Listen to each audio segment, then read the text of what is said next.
Welcome to That's No Class. I'm Brian Berumen. And I'm Morgan Darian. Welcome back to the home of class, where we talk about the most interesting and funny things happening in the news and in our lives, try to figure out how to live classy, and call out no-class moves. This week in news, Brian covers small plane safety. Pigeons are back in the spotlight. We put on our reporter hats and get to the bottom of grounding or earthing. Brian brings us the friendship bread controversy. And as always, we end with our no-class picks. TNC episode 59. Shout out to our listeners. You know, I've been thinking about you all a lot, wondering how you're all doing. How's the new year? I miss you guys when I don't hear from you for a while. Let us know how you're doing. Call the voicemail. Tell us how life is. What's new? I want to know. Miss you guys. It's been a little while. Don't know why. I've just really been thinking about that. That's nice. Yeah. I had a callback, but now I can't remember it because I have the memory of someone who has memory problems. Okay, then let's just get to some news. Now here's the news.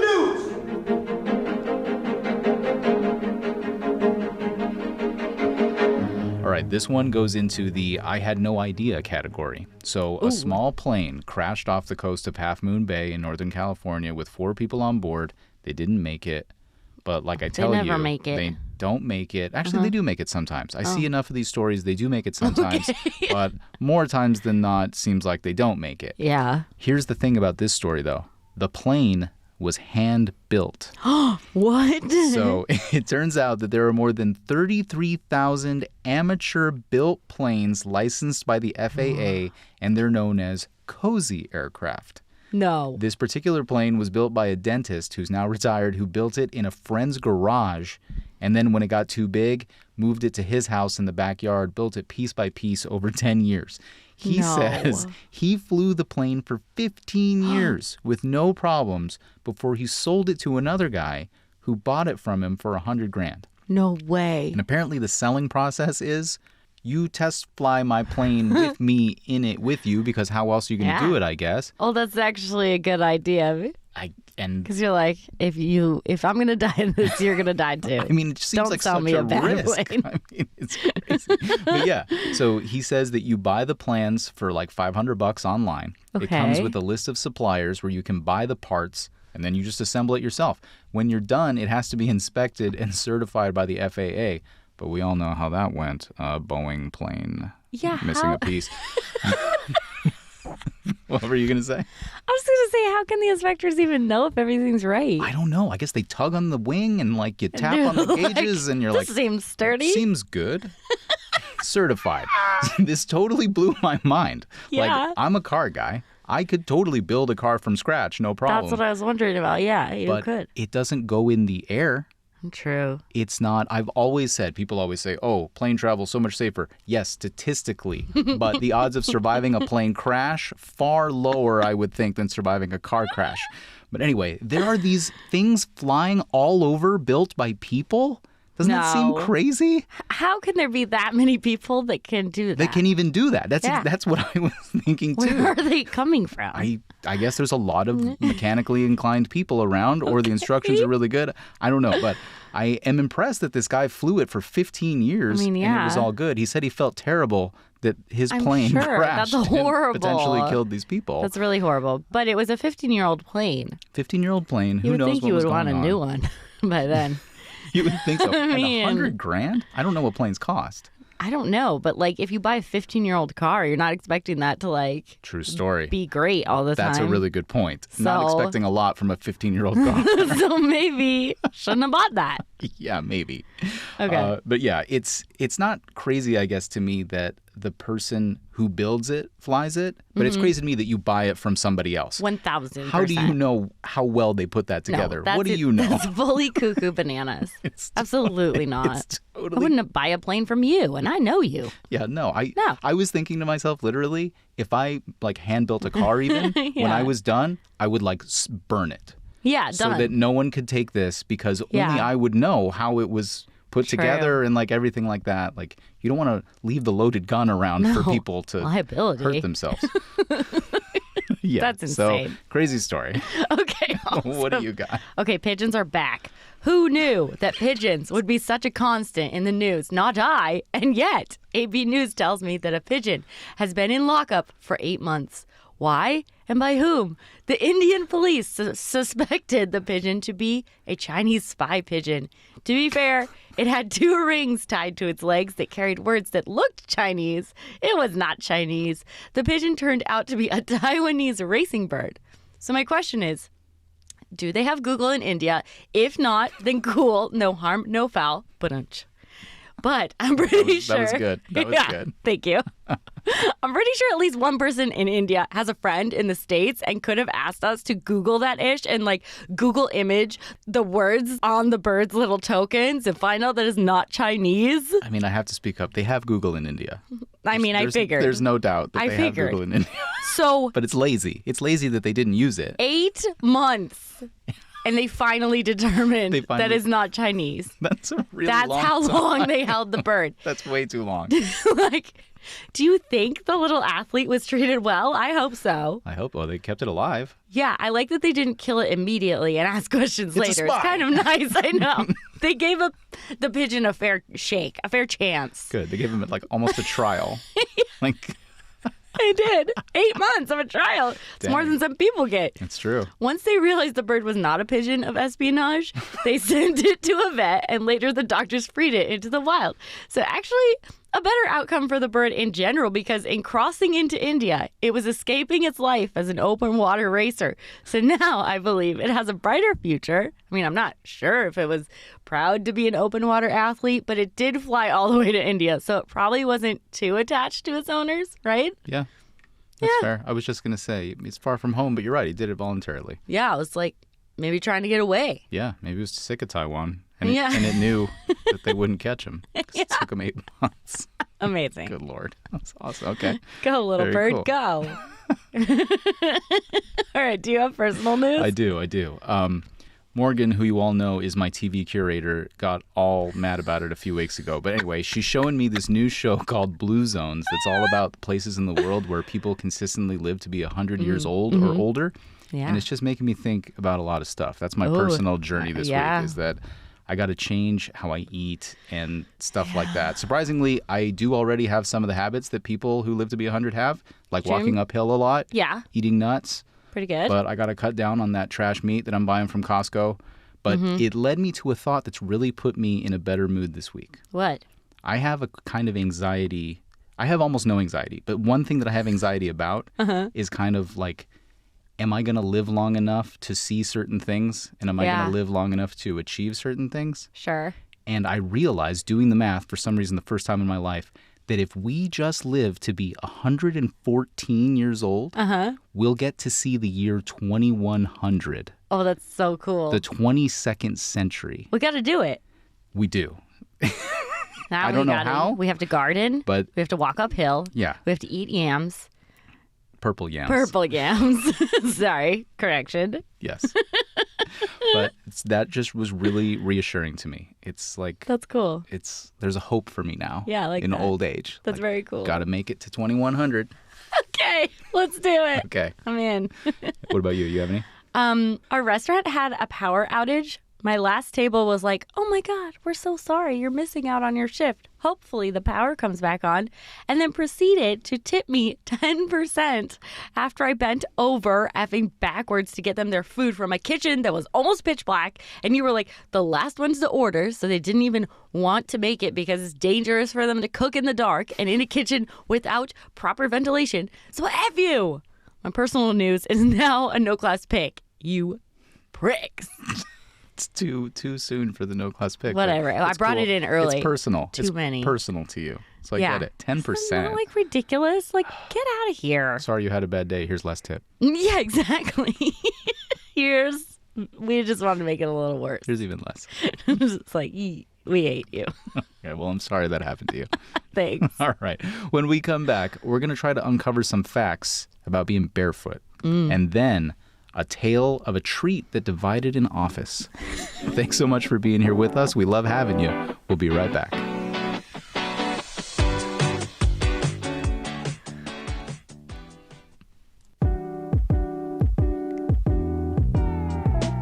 Welcome back. We like to talk facts on this show, at least facts as much as we know them. And usually that involves going on a journey in search for those facts. So here's a segment we like to call the reporters. Is that a fact? 100%. No, it's not a fact. It's just what I heard. It's just what I heard. Okay.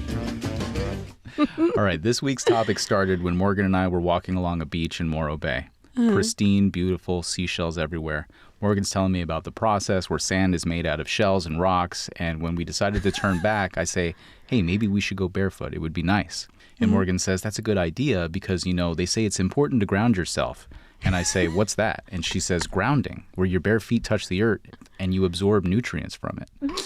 And if you're a regular listener of the show, you can imagine how I reacted to that. So, my love, what did you find out about this in your research? Okay, so the first thing that pops up is something you might have seen as well. It says it's an essay on how it helps with inflammation and immune system. When I looked on Instagram, where I find my doctors and nutritionists, I found videos of would-be influencers lying on grass saying, what is earthing? What is grounding? And claiming it helps with everything from Alzheimer's to calming your nervous system. Mm-hmm.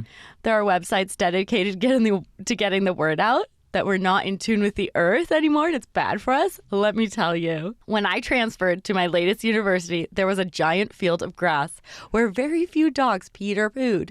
So finally, after years of my feet on wood floors, concrete, my shoes, and the occasional carpet, I finally walked on mud and leaves and pine needles and soft grasses. And oh my God, when I tell you, it was like drinking a glass of water on a hot day. You know when your water tastes sweet? Like it's the same water as always, but for some reason, it tastes sweet because you were craving it for so long. That's how walking on the actual ground felt. Is this like the first time that you've ever walked on the ground? Or is this the first time you're conscious of it? Since childhood, pretty much. Are you serious? I mean, I'm sure I've had small moments, but it had been years. I'm telling you, years. It's wild to me. When do you walk on the ground? I mean, that's a good question. Never. And the answer is pretty much never. Yeah. Yeah. So? Okay, I know you want me to get back to my claim that grounding gives you nutrients. Yes, please to your tell feet. me more. Okay. Tell me what the lords of the gram have to say. Okay, here's what I found. It's supposed to help heal stuff faster, and grounding helps with circulation and cells that help with healing. Don't look it up because there's an article with terrible photos of people with wounds progressively getting better. So I stopped reading it and I gave up. But that's a good thing, right? Their wounds are healing. Yes, but the wounds were disgusting to look at. So I was like, no more of this article. Get me out of here. Healthline says it can help with inflammation, cardiovascular disease, muscle damage, chronic pain, and mood. I don't think you get nutrients into your feet. I may have made that up in my head. But there's a lot of benefits, okay? That was the boldest claim, though. That's my favorite part of the claim. Well, I was proven wrong in my own research. I was wondering if you had remembered that you had said that. I and did. if you would have looked that up. I'm glad, though. I'm glad that you gave it a fair shake. I appreciate that. I really thought that was a thing. All right. It's time for me to go to my research. Okay, yeah. I want to know what you found. Okay. I will say that I learned some things here that I didn't know. Okay. Because grounding is a term that people who work on electrical stuff are familiar with. Yes. Because a ground is a completion of an electrical circuit. And that's kind of the theory that I was seeing online. Grounding, as Morgan said, is also called earthing. The idea is that the earth has an electrical field. And when your skin is not in direct contact with it, you're separated from that field, which, hey, I'm weird enough to believe in that kind of stuff. Earth energy and all that, spirits, like, I'm down. I'm down with all that.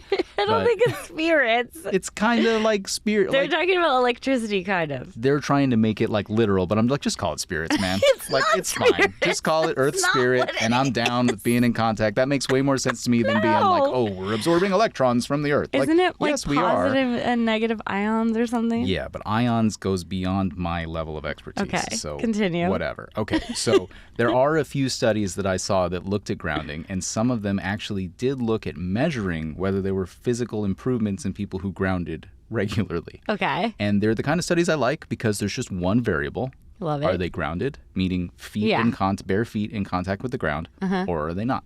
Okay. And the people in the studies did report feeling better, kind of, overall. Better sleep, less pain. And it's kind of all theory, but it's also based on the person being studied talking about their own feelings. Right. Which can be, a little sus.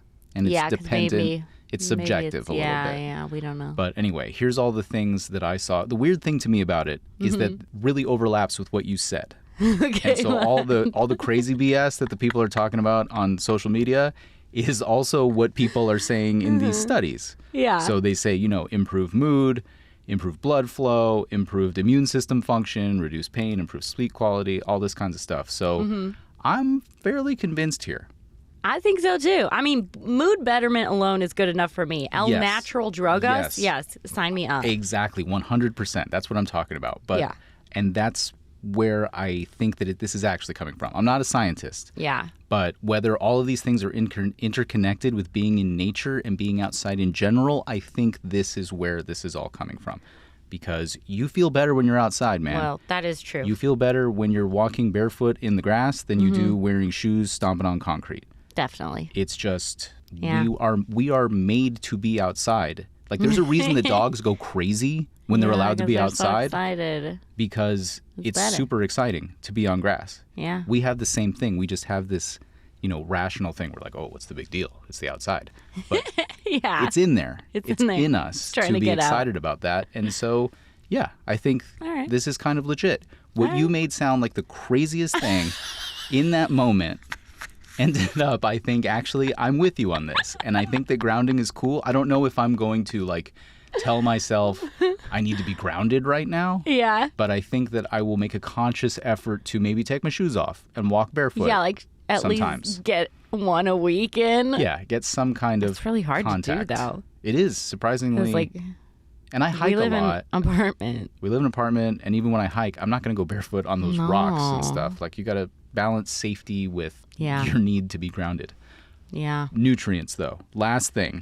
I looked up the nutrients. I couldn't even find, searches. I Google know. wouldn't even autofill that search because I don't know. think anyone's ever thought of it before in history.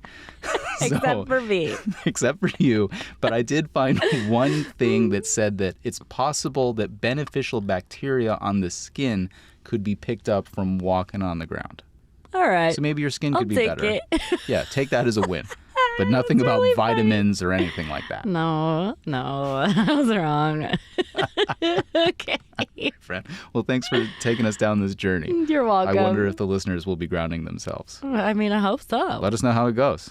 It's pretty cool. All right. When we come back, the gift that keeps on giving in a bad way. And then, of course, we've got your no class picks. Stay with us.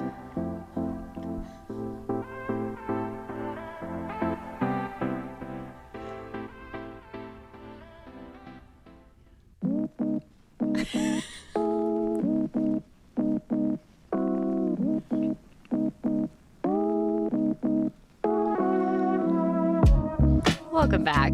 One of life's great joys is an unexpected gift from a friend. But Brian learned this week that not everyone feels the same level of appreciation. He's got a story for us about a sweet treat that divided the office. We're calling it the friendship bread controversy. What happened? Okay.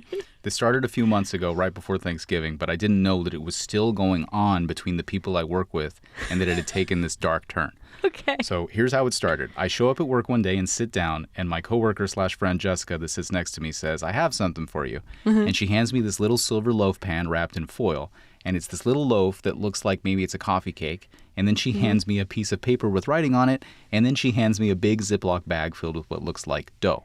And I say, what is this? And she says, this is Amish friendship bread. And that bag is your starter. And the way that it works is you get to eat that loaf that I gave you. Then you can follow the instructions on the paper. All you have to do is add flour and sugar to the starter. And at the end of 10 days, you'll have enough to make your own loaves and give 3 more starters to your friends. Yes. And I thought that was such a nice thing. It's so nice. Know? And I don't say this word a lot, but it was cute. It was. And I took a slice of the loaf, and it was really good. Yeah. And I immediately started thinking about which friends I would give it to and how I would come home and tell Morgan about it. And I did, and we did it over 10 days, and we had a lot of fun. It turned out delicious. We gave 3 starters away to 3 friends, and I brought one of the loaves that we made with ours back to Jessica, let her try it. It was really nice. It's like a chain letter of sweets for your friends. It was great. And I appreciated the whole thing. The friendship, the community, the cycle being repeated. But what I didn't know was that the chain was still going on at work. And so many people have been involved in it now. And it really got out of Jessica's hands. I think it ended up being not a great experience just because then whenever I would talk to people about it, it was like, oh, you're the one that started all of this. And I'm like, yeah, so thought it was a nice thing. What? So, not everybody thought it was a nice thing. And she thinks it all started when she started giving out a second batch, sharing it with more people. Okay. I gave one to our boss, and she did not like it. She calls it frenemy bread because of the burden that I've put on her. She was like, why would you do this to me? She was telling everybody in the newsroom how awful it was. Nobody wanted one. So I felt so bad hearing this because it started out so nice. And the crazy thing was that out of the 3 people that I gave my starter to, one of them basically told me the same thing. What is that? Oh, I have to do work? I show up with this loaf of bread in my hands and I'm like, here's something nice. Here's something fun that you can do. And they just stare at me suspiciously like, what is this that you're giving me? And so I talked to some of the people that got one from Jessica at work, and some of them screwed it up somehow. Sure. Didn't turn out right. Bread didn't rise. They gave it artificial sugar. Oh, and can't do that. It just seems like overall, the emotions got really negative around this thing. I'm astounded. So what do you think? Like, I wanted to ask you, like, we did the whole process. Yeah. What's up? Why are people trashing on this thing that You know seems so what? simple You know and what nice? it is? You know what it is? What is it? People suck. And I'm sorry, like, you can't bake a bread. Get it together. I guess people can't, man. Take a moment to slow down and put a bread in the oven. It's too much. They were like saying that it was, I guess, kind of weird and like, because you kind of feed, it's alive. Maybe the concept that like it's alive, I don't know. Because it's like a yeast thing. It's a yeast thing. Yeah, it's got living yeast in it, and you're gotta grow feeding it. and it's growing. But anyway, called science.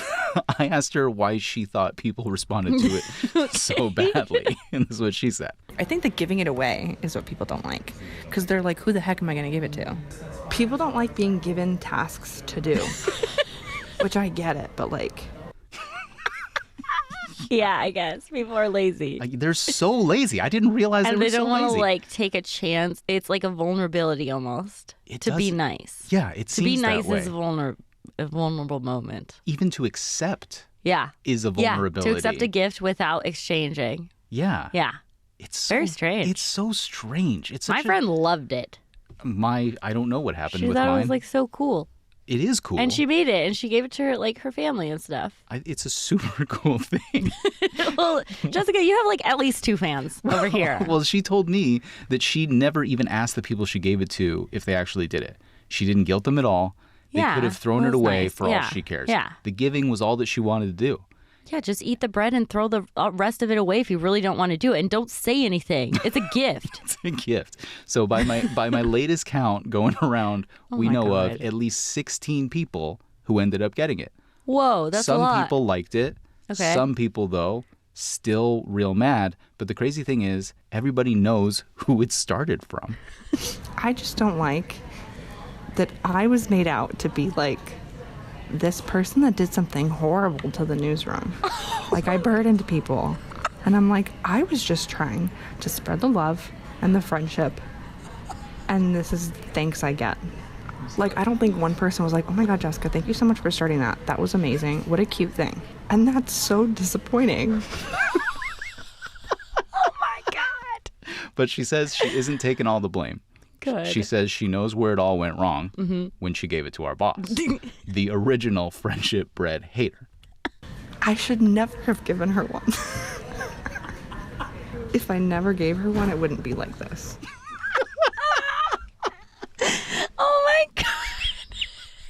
This is so wild. It's so sad. It's horribly It's sad. such a sad turn of events for something that started so pure and so nice. Because it's like the nicest thing ever. It's really.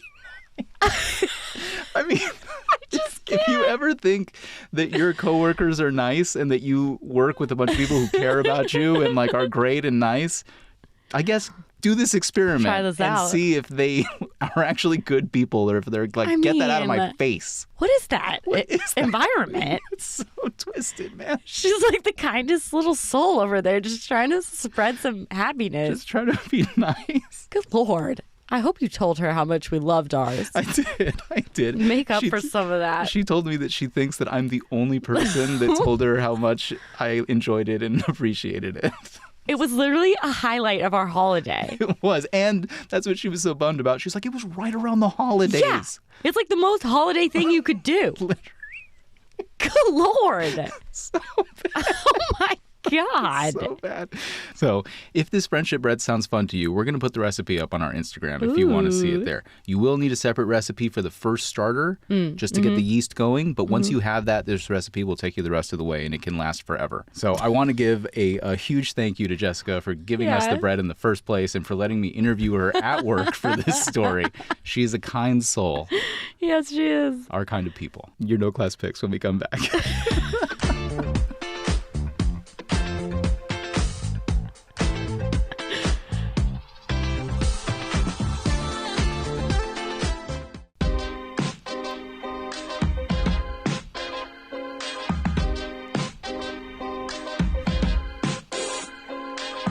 It's time to wind down the show here, bring it to a close the only proper way with our No Class Picks of the Week. You're just a jealous, No class. lazy bum. No class pick. All right. My no class pick is the actress Jessica Biel. To be honest, she wasn't really on my radar before, but then you told me that she came out saying that she eats in the shower. And at first I'm like, what? How? What items does this include? Like just a smoothie with a no-spill top? Or like a muffin or salad? What is happening? So number one, gross and weird. And number two, not only is she wild for saying this out loud, she's so out of touch that she says, yeah, I'm just advocating for this. You know, it's not a big deal. You just wash your hair and then you have your food or yogurt or coffee on your shelf and you have a bite and then you wash again. Okay, not all of us have a giant shower with a shelf, by the way. And to not get water on your food shelf, you would have to have a giant ass shower in order for the water to not spray into your food. Ridiculous. So yes, no class for eating under a torrent of water, but also, like, gross. Your money is showing, and it's not cute. It's annoying and cringe. Like, how far away does your shelf have to be for it to not get wet? Dude, I've seen these kinds of showers. Yeah. They're literally like the size of Me too. our living room. Exactly. So I'm like, shut up. You're so right. You're the only one doing this. You're so right, man. Shut up. Your money is Oh showing. my God. Okay. What do you have? My no class pick. I'm in a group and we're talking about pies. And somebody says, pies are such a pain to cook.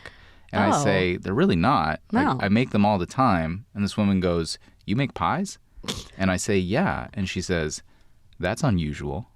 What? And I say, why? Which I shouldn't, because I know I'm not going to like what I'm going to hear. But she goes, because men don't usually cook. So what are we talking about here? Is it unusual? All the male chefs in the world, Anthony Bourdain, Gordon Ramsay, all the rest, it's unusual? You mean your husband doesn't cook? That's what you're telling me? Again, with these generalized statements that people are making, these dismissive statements. It's just not a classy thing to tell somebody, almost anybody, that what they do is unusual. That's weird. Unusual doesn't have a positive connotation. I've interacted with this person before, and they're definitely one of these I don't have a filter people, and they really should have one. Take a second, rehearse what you're going to say it differently. Maybe ask a person a question instead of making a statement about them. No class, man. That's And no class. She is not getting a piece of my pie if I ever bring one round. Exactly. Rude. Rude. Okay.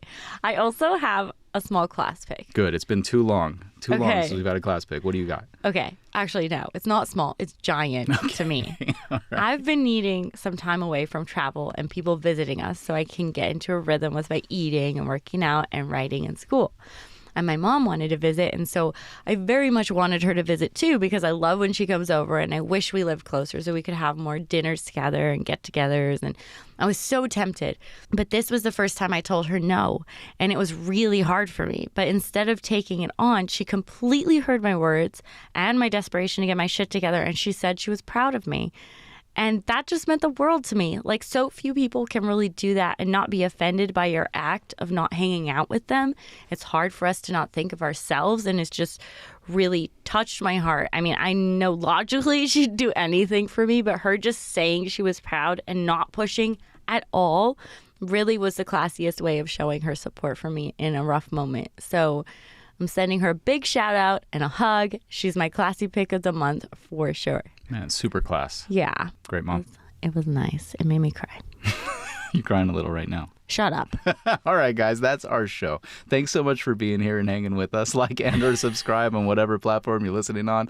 We're on all the apps. Episodes also on YouTube. Caught up. Caught up. We appreciate you guys so much. Reach out to us everywhere. Instagram at That's No Class. You can also send us an email or a voicemail. That's no class at gmail.com. Call 877-7-NO-CLASS. 877-766-2527. We love having your stories on the show. Yes, we do. Stay classy. Stay classy and have a great week.